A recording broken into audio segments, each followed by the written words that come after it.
Hello, everyone. Welcome to the How to Manage Your Arthritis webinar from Elevate Physical Therapy and Fitness. My name is Sean McInerney, and I have with me here Dr. Dan Rozak, and we are the physical therapists from Elevate. To let you know who we are physical therapists, and for those of you who have not worked with a physical therapist before, physical therapists are movement experts, and we help people to gain mobility through exercise, education, and hands-on techniques.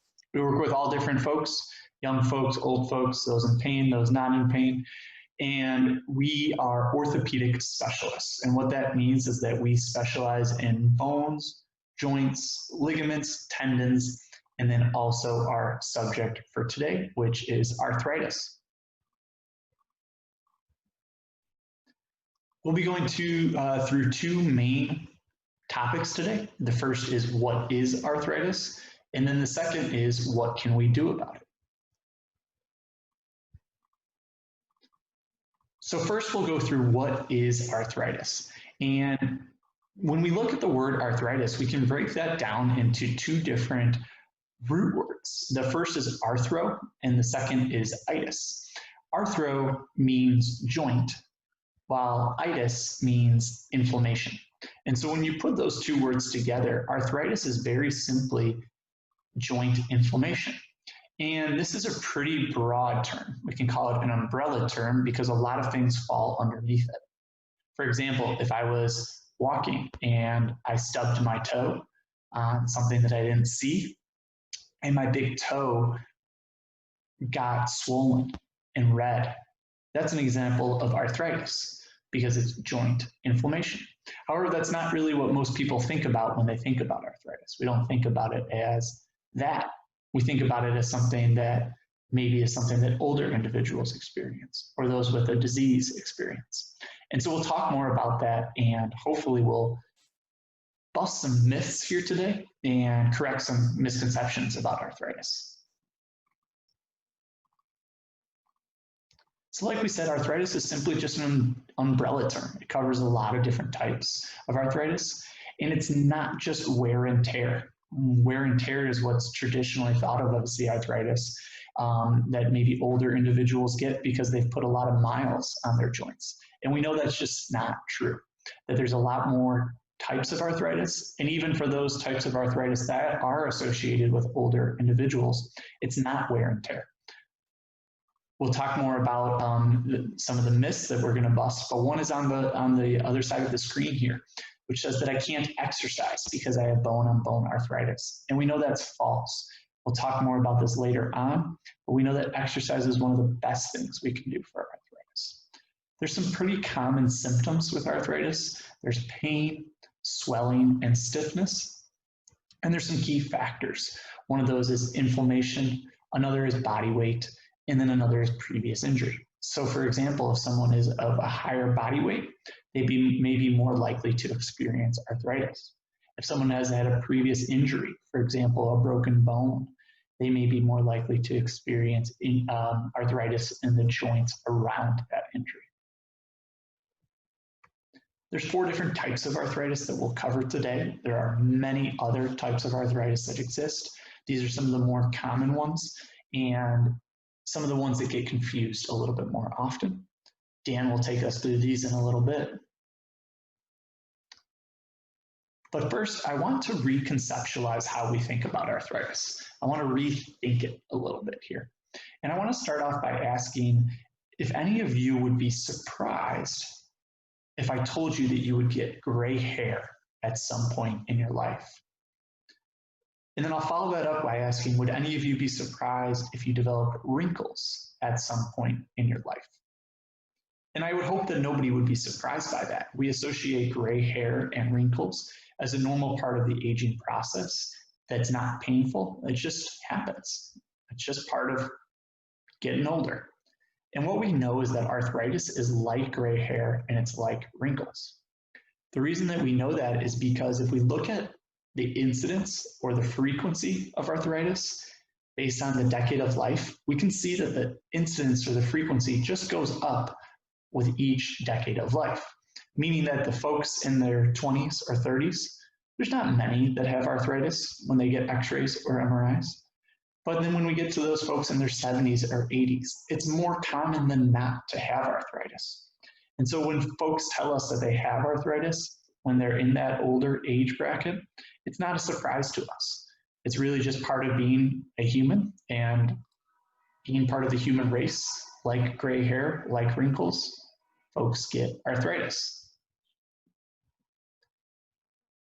So it's like gray hair, but what's cool about arthritis is that it does not always have to be painful. They've done other studies where they'll look at the presence of arthritis in individuals with no pain whatsoever. And they find that it's actually just as common, that folks without any pain at all could still have arthritis. And then there's folks with pain that have no arthritis at all. So it's interesting, and I hope that we've debunked this myth here, that arthritis does not equal pain.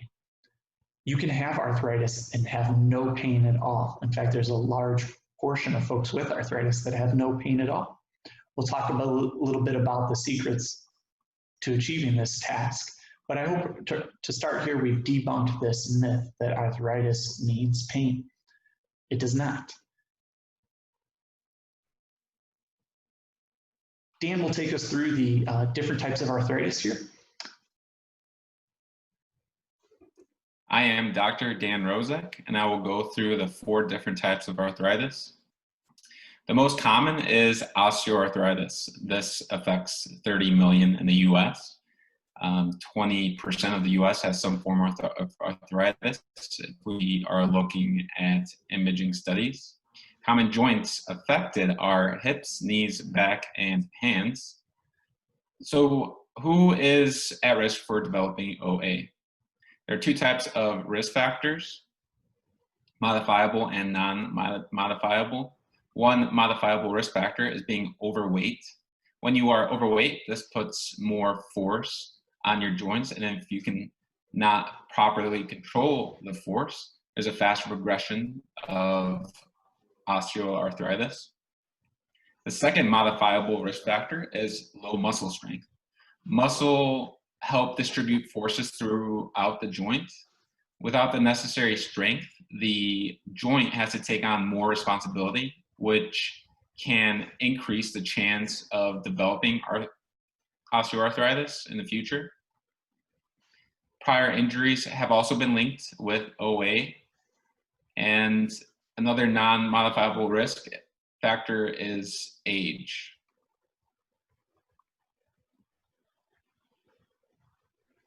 Next, we have rheumatoid arthritis.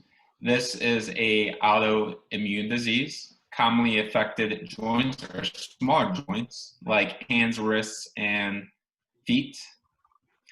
Usually diagnosed between 40 to 60, can affect other body systems, including cardiovascular system and your eyes. Common complaint is fatigue. Risk factors are similar to OA, but this one also includes environment. An example of an environmental factor is a stressful environment. Long-term stress in this environment has been linked to a possible trigger, which the reason being higher cortisol levels and inflammation in our body system can trigger this disease to develop down the line. First line of defense is medication, which are listed here. These medications have been found to be helpful and target different inflammatory markers and factors in the inflammatory cascade, which create this disease.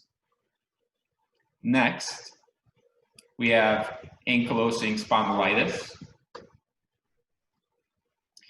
This disease affects the joints of the spine, including pelvis and ribs. This is also an autoimmune disease that is a little bit more rare. This affects men more than women and often diagnosed before 40. A common trait for ankylosing spondylitis is that the spine fuses over time. So the goal is to delay the process and improve the function as much as possible. specifically maintaining a flexible spine, especially into extension, to help improve upright posture, as you see in the left part of the picture, where the right side is more flexed, which isn't helpful later in life. Medication has been very helpful to decrease pain and decrease this process that I just described. Next, we have psoriatic arthritis. This is another autoimmune disease similar to RA. This type of arthritis is found in people with psoriasis, which is a skin disease. About 10 to 30% of people with this skin disease will develop this form of arthritis. The classic feature of psoriatic arthritis is swelling of the fingers and toes. It is associated with skin and nail changes. Treatment is similar to RA, and medication and exercise is key to reducing joint damage and improving function. Now that we have covered arthritis, let's see what we can do about it. There are some short-term and long-term treatments available. Sean will go through the short-term treatment, and I will return to talk through the long-term treatments. Go ahead, Sean. Thank you, Dan. These are the short-term and long-term treatments that we'll go through. This is the list here, but we're going to go through each individually. So one of the more common questions that we get when it comes to arthritis is, should I be putting ice or heat on the part of my body that it's bothering me? And the simple answer is, you can do whichever one feels better for you. The good news is that the ice and the heat have been studied. And when those studies look at what is actually occurring when we put ice or put heat on a joint, what they find is that the change in temperature really doesn't affect more than the skin level, meaning that our skin may change temperatures and get cold or get hot based on what we use, but the joint, which lives below those, doesn't really change temperatures. So when we are deciding whether to use ice or heat, knowing that it's not really going to change the temperature of the joint itself, we can just choose whichever feels better, ice or heat. If you want to go for more of a relaxation effect, you might want to consider heat. If you want to have the ice to be able to numb the pain that you're feeling, you might want to go with ice and cold. So it's really about what your goals are and what you prefer. Now, there is one scenario where you may want to consider ice over heat, and that's if it's a really recent injury. Previously, I talked about if you stubbed your toe or have like a new ankle sprain, that might be a scenario where ice has been shown to be better because it can maybe help reduce some of the initial pain and swelling. But in any other circumstance, choose whichever feels better for you, and you should feel better based on that treatment, and you've known you've chosen the correct ice or heat. Another short-term treatment are pain medications. There are so many. There are one major class that is the NSAIDs, which stands for non-steroidal anti-inflammatory drugs, and we've listed some of the more common ones here. Labs are coming up with new NSAIDs all the time. Their goal is always the same, and it's to stop the inflammation process. Inflammation is the process in which our body heals, and it's a series of chemical reactions that trigger the next step in the reaction. What all of these medications do is at some point in those chemical reactions and in that process, they simply block the ability for the chemical reaction to occur. And so they all really have the same goal, and maybe just have different side effects or to have different folks that may benefit from them over another. What is true of all of them is that with long-term use, there can be GI issues, which is with the stomach and the intestines. Now that is with long-term use. If you have a recent injury and you do use an NSAID drug and it helps and you use it for a few days to a few weeks, you're going to be okay. This is talking about using them for months to years every single day. It can and has been shown to cause GI issues. So we need to remember that these pain medications, they are effective, but there's always going to be some sort of side effect that you may experience with them. What about stretching? Stretching comes under our list of short-term treatments for arthritis, and stretching creates gentle tension across our joints. When we stretch a muscle or a tendon or ligaments to their end range, that creates tension, which is something that feels really good for our joints and our muscles. And it can give some short-term benefit to any sort of pain.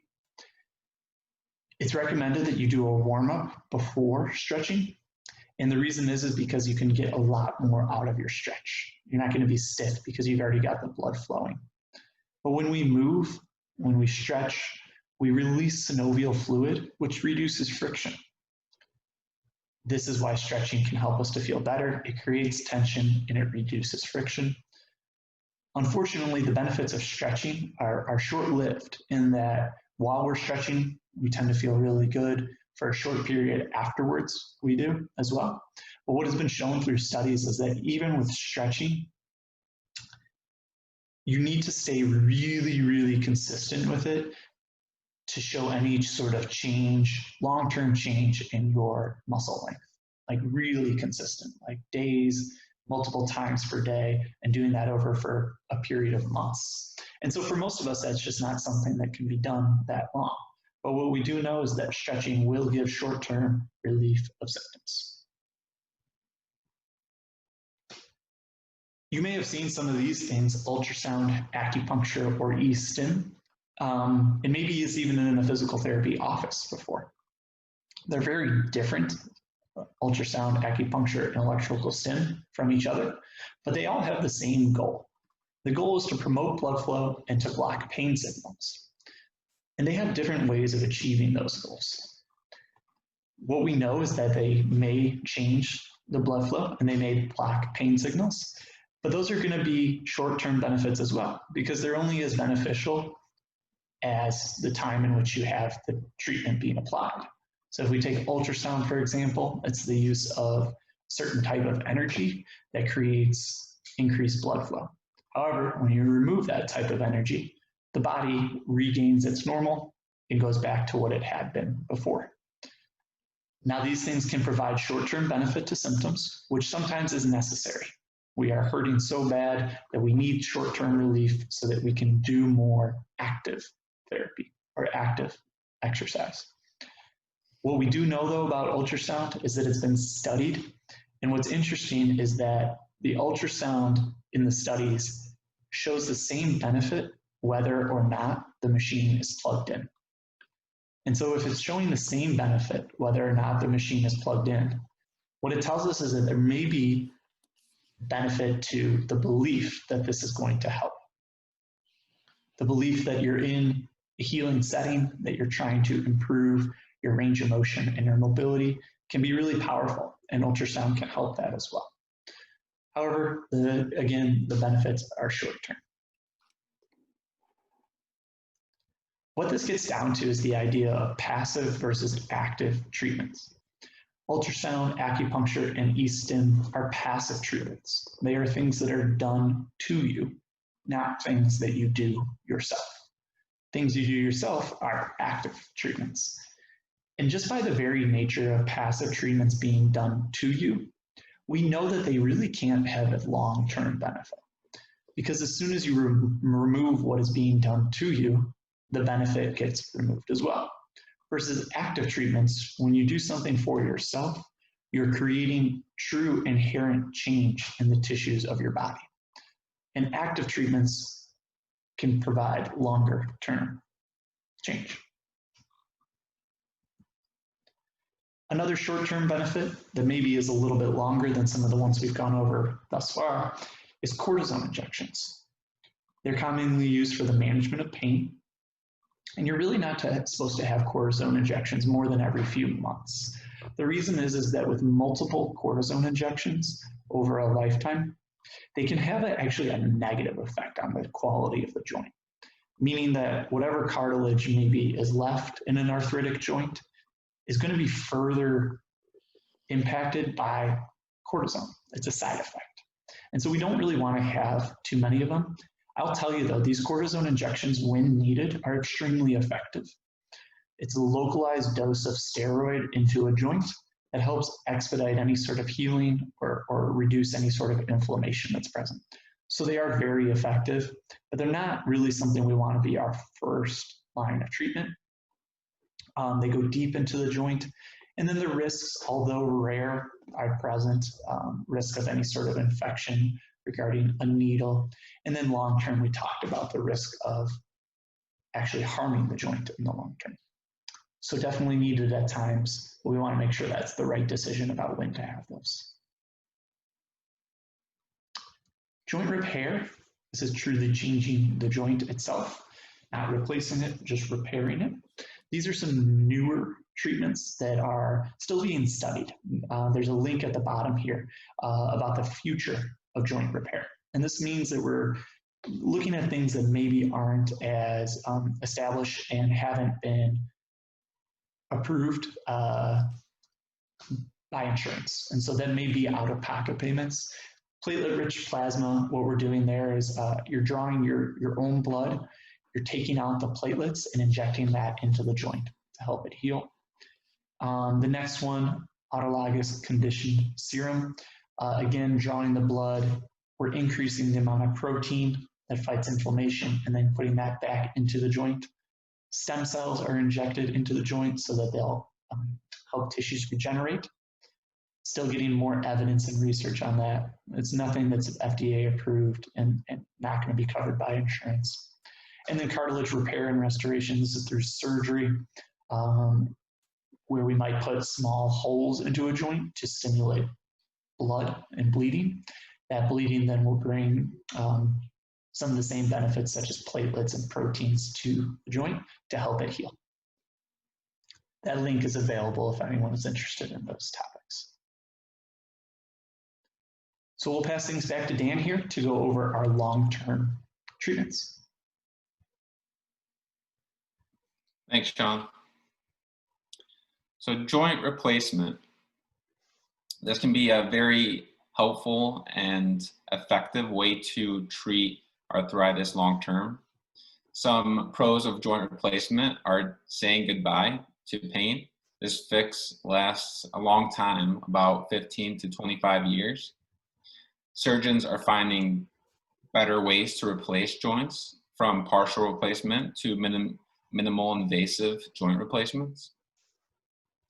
Most people get rid of their pain and for a long period of time. However, there are some setbacks and drawbacks to this.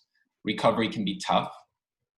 Some people have a hard time regaining their range of motion and strength.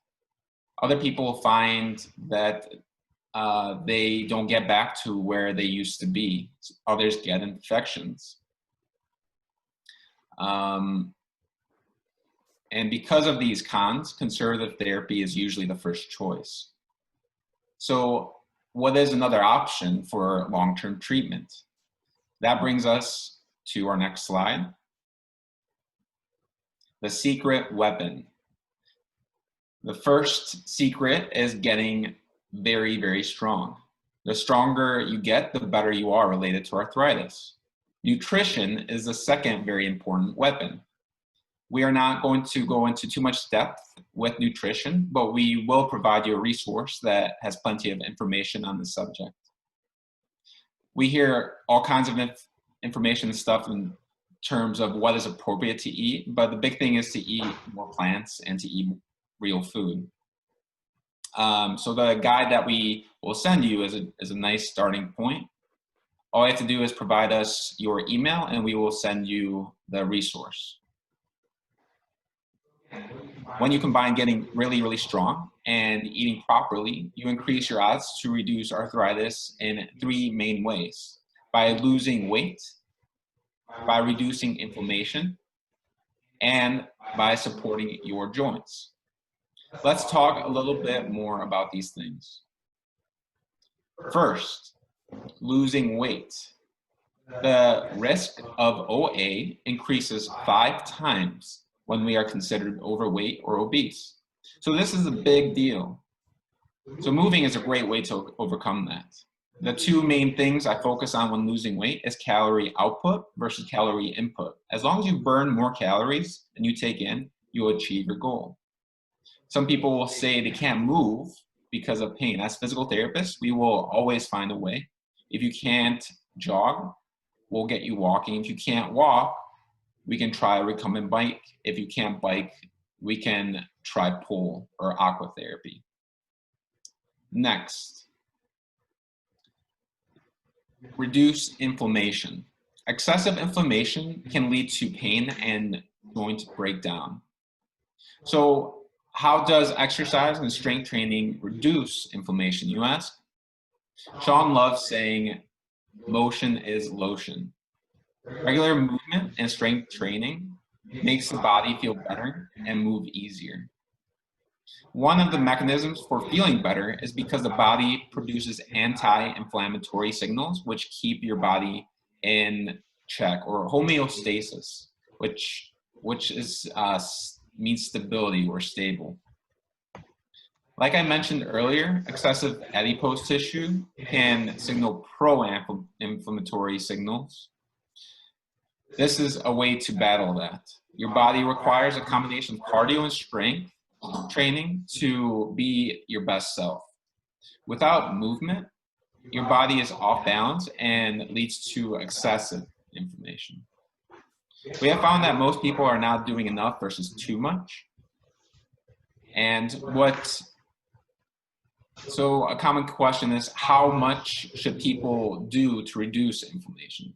Well, that's about 150 minutes of cardio and 2 days of strength training at moderate intensity.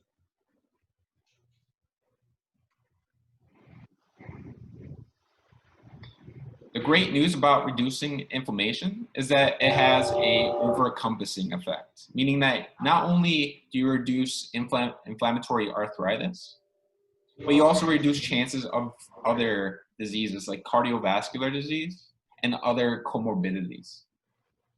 I think it's really interesting to see, and just the power of what exercise can do for you.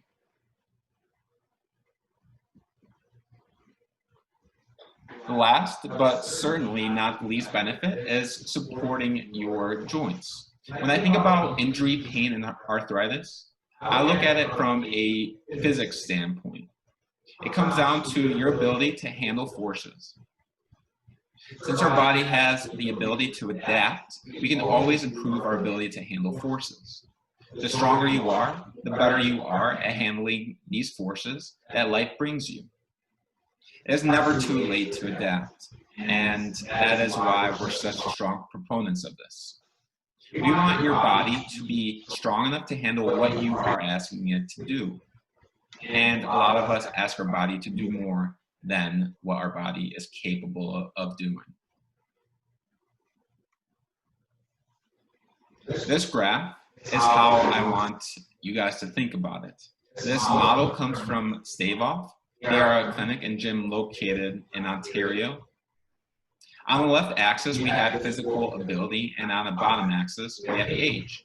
So this is physical ability over a lifetime. So let's say this light gray is a person that was doing fine initially, but then developed pain. Was told it was due to arthritis. Stopped moving out of fear of developing more arthritis and more pain, which in turn caused them to become weaker over time. This red line represents the minimum physical ability to be independent human being. For simplicity's sake, the red line is your ability to get up from the ground. Below the red line, you are not strong enough to get up from the ground. Above the red line, you are strong enough to get up off the ground. So our goal is to keep you above the line, and the red line. And the higher you are, the more capacity you have to live a longer period of time, functional, and continue doing things that you enjoy doing. The best way to train your body is to handle forces over your lifetime. Your body is adaptable, and to change your trajectory from that light gray to a dark gray line is to move and get very, very strong. The thing is, more is better, because since we are adaptable, the sky is the limit. And yes, research has found that strength training is safe, especially later in life. So seniors, you can strength train and you can change your trajectory. The more you do, the more capacity you will have. And this is our mission. If you look at our name, we are not only a physical therapy company, we are also a fitness company. If you come to us with pain, we don't just help you overcome your pain. We also help you understand how to continue exercising so that you can stay fit for a longer period of time.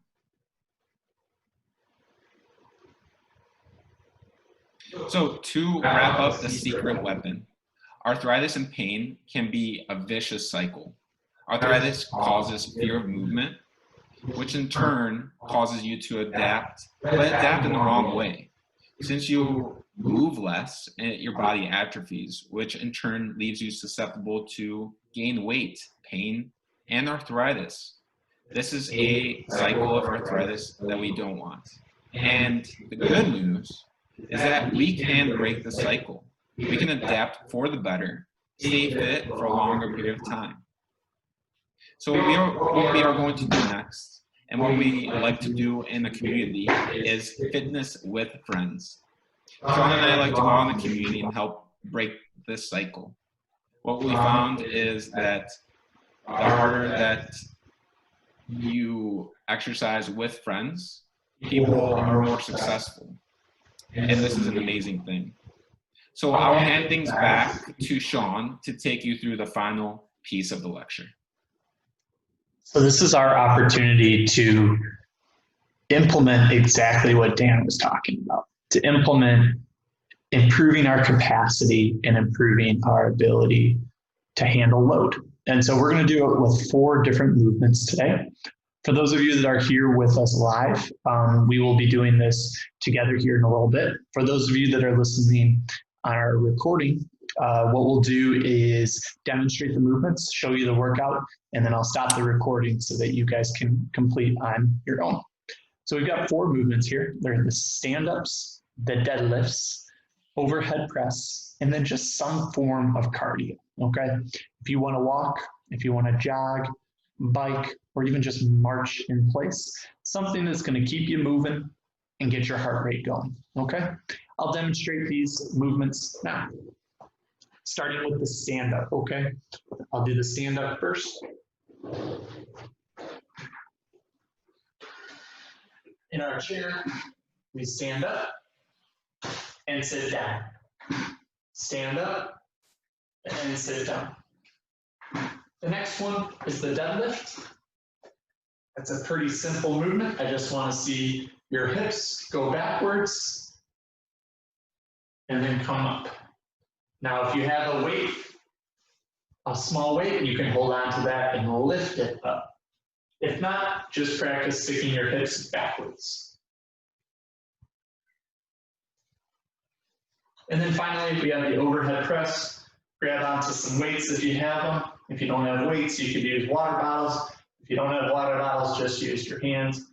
And you're just going to press up and down, up and down.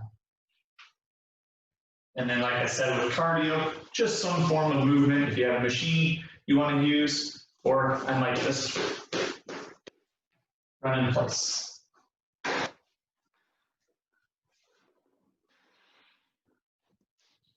So we're going to be doing the Goodbye Arthur workout today that we came up with. We are going to be working for 7 minutes, and you just do as much as you can. So you're going to complete as many rounds of the following exercises as you can in that 7 minutes. If you need a break, please take one. If you can go the whole time, that's great. But just do whatever you are capable of. We'll do 6 stand-ups and immediately go into 8 deadlifts, and then we'll go into 10 overhead press.